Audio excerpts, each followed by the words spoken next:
Hello everybody, today we will discuss binding energy curve.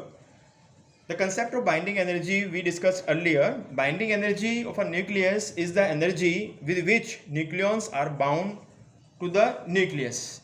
Now binding energy curve, as you are observing in the diagram, we have drawn a curve with respect to mass number as well as binding energy per nucleon.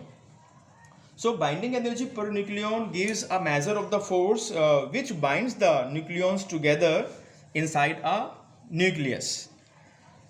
The value of the binding energy per nucleon of a nucleus gives a measure of the stability. Actually, it measures the stability of that nucleus.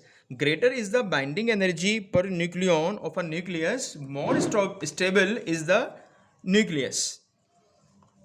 So the binding energy curve demonstrates the following features. As you are observing in this curve, on the x-axis we have taken mass number, that is A, and on y-axis binding energy per nucleon. Actually this energy is in MeV. So 0, 2 MeV, 4, 6, 8, 10 and so on. So these are the following features. Number one, the average binding energy per nucleon for light nuclei like 1H1, 1H2, 1H3, that is small.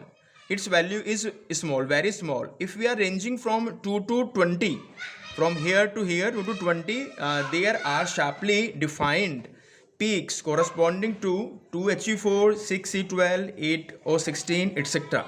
The peak indicates that these nuclei are relatively more stable than the other nuclei in the neighborhood.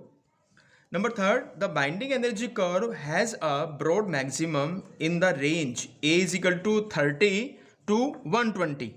Okay, corresponding to average binding energy per nucleon is 8.5 MeV and the peak value of the maximum is 8.8 MeV per nucleon for iron. So iron is the most stable atom, most stable nuclei. Iron is the most stable nuclei. So as mass number increases, binding energy per nucleon decreases, falling to 7.6 MeV per nucleon for uranium-238. It is because of the Coulomb's repulsive force. The heavy nuclei are therefore relatively less stable. Okay, now we will discuss the importance of the binding energy curve. The importance of binding energy curve is to define the process of nuclear fission as well as fusion.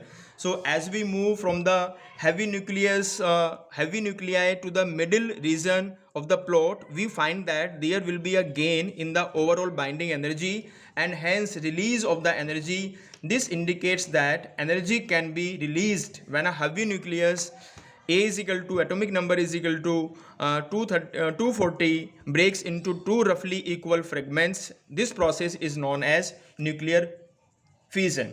Similarly, if we move from lighter nuclei to a heavier nuclei, we again find that there will be a gain in the overall binding energy and hence release of energy. This indicates that energy can be released when two or more lighter nuclei fuse together to form a heavy nucleus.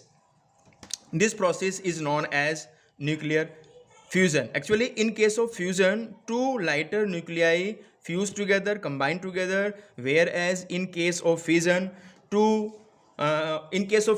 one heavy nucleus is splitted into two lighter nuclei. That's all for the topic. Thank you. Have a nice day.